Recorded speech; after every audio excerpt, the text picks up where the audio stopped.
guys, Jason here. Today I'm going to be doing something different. I am doing my 2015 fantasy football picks. So this is the third time I'm recording it. So third time's the charm, yeah. This is just a little message.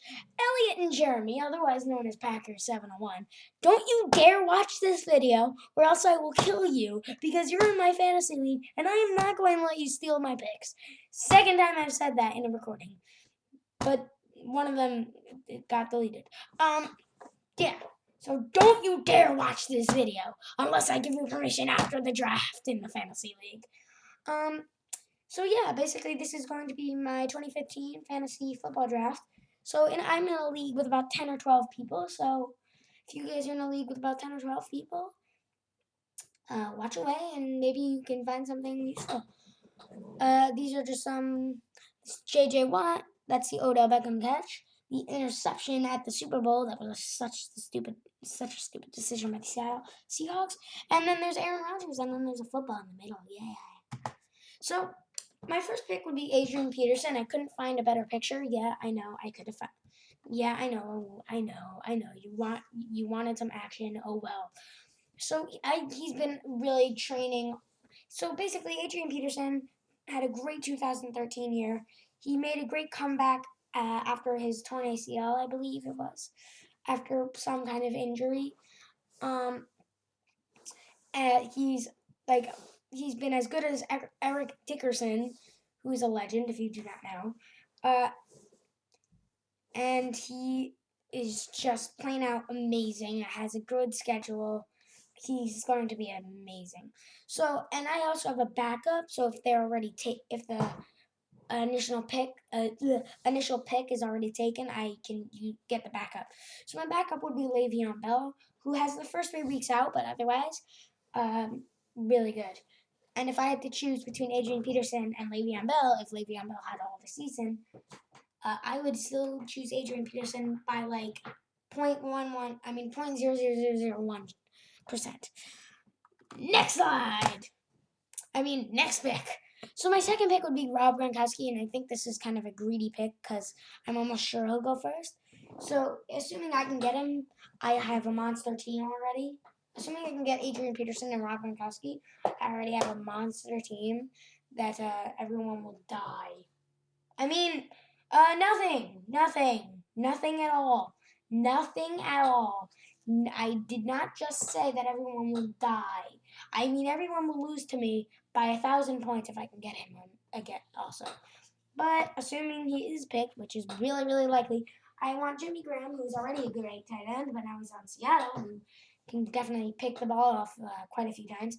And Travis Kelce, who I think the ball will not be taken from him by anyone except Jamal Charles, who is a running back. So not very. He'll be receiving. Jamal will be running. So my third pick, I want to use on any good QB. I like Andrew Luck the most, but I doubt I can get him a third pick. So I would want like Cam Newton or Ben Roethlisberger. Ben Roethlisberger is inconsistent, but when he has a good game, it's amazing for fantasy. Cam Newton has a great schedule, and I think he's going to make a comeback this year. And Andrew Luck is just going to plain out be amazing. Yeah. If he can cut down on his interceptions, he'd be better than Aaron Rodgers. But he can't. So, next pick. DeAndre Hopkins is kind of a surprise for most of you, I would think. But already last year he had a good fantasy year. But you're probably thinking, why is he picking DeAndre Hopkins fourth? Like, I understand that you pick him eventually, but why fourth? Why not Odell Beckham Jr.? Yes, he's my backup. Or Kelvin Benjamin? Yes, he's my backup. No, I'm going to pick DeAndre Hopkins, assuming he's still there. So he had 76 receptions, 1,210 yards, and 6 touchdowns. But with Andre Johnson is gone now, and Andre Johnson was stealing all those touchdowns. So he's going to be fabulous. Yes, fabulous. My fifth pick is Greg Olson. Once again, another Panther. I think I have like 3 Panthers on this list already, counting Kelvin Benjamin as my backup. Greg Olson is a very tough tight end. He's got a great schedule, and he went to the Pro Bowl last year, which is cool. And if I can't get him, I'll just get any flex, which is a wide receiver, tight end, or running back.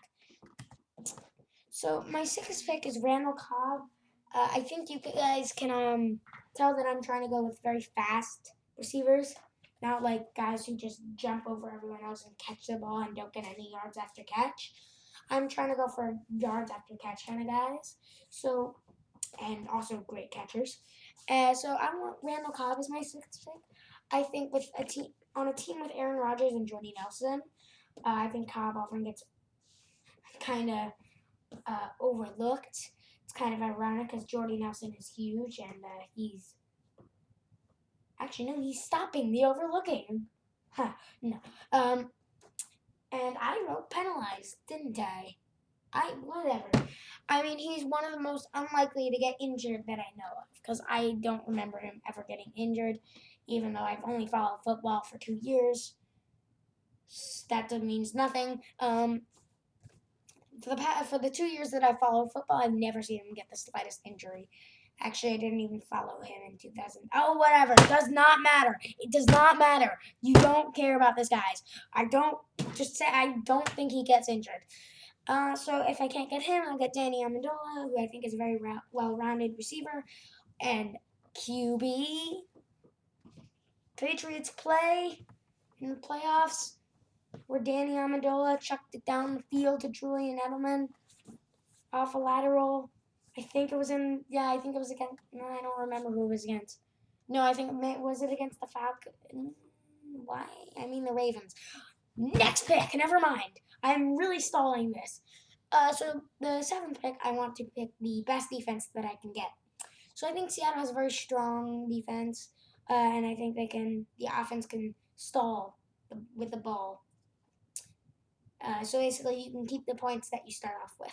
Houston has an amazing defensive line that includes J.J. Watt, Vince Wilfork, La Clowney, I believe, whatever. It's just amazing, and it's going to get tons of sack points. And the person who I feel the least and the most comfy with is Philadelphia, who has been making dramatic changes to their defense with the mastermind and Pringle guy, Chip Kelly. Chip. Ha. Ha. And they also have a good schedule. So they had a great year last year, so I'm hoping that they just made the team better. Either that or they just made another team. My 8th pick would be Matt Ryan, and as you can see, he's celebrating that I picked him. He's got a good schedule. He's a very talented young QB, and he's got 2 big targets. Julio Jones, which is really the big target, and Roddy White, which is a semi-big target, but it's targeted because if Julio Jones is not open, Roddy White is, probably. And I think he'll get a lot of points from yards after catch from the receivers, and he could be at the peak of his career in 2015. And my backup is Joe Flacco because I think he's a good playoff player, but I don't include the playoffs.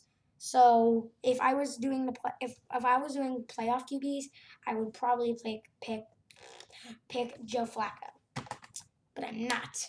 And my 9th pick, the only rookie on this, shout out to Gold, who actually told me about this guy. Nobody would know who Gold is.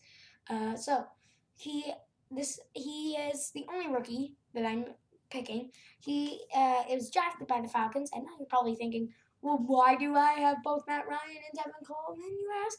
Because Tevin Coleman will receive the ball. Actually, probably won't, but I think they'll be a well-balanced offense, and they'll do about half runs, half passes.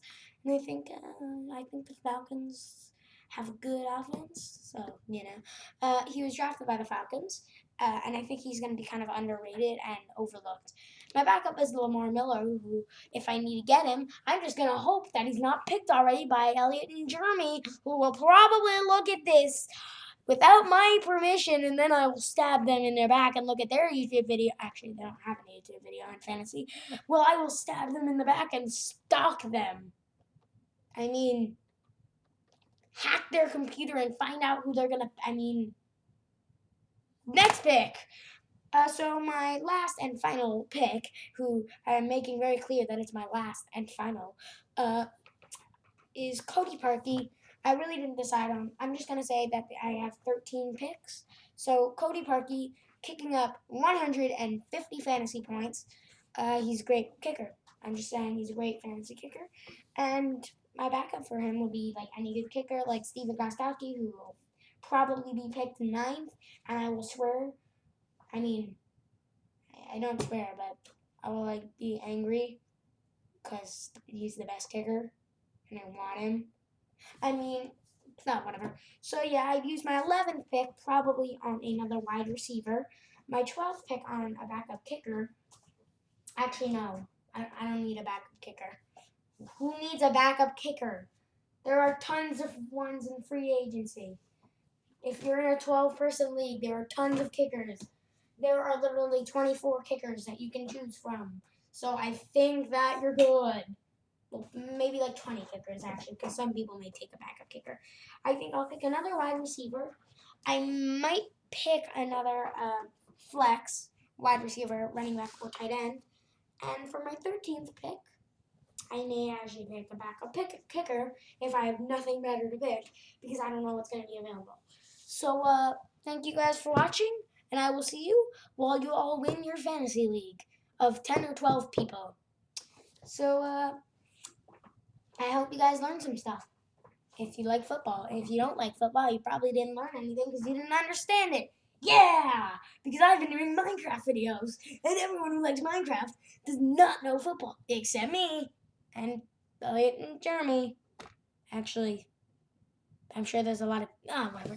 So thank you guys for watching, and I will see you in the next episode.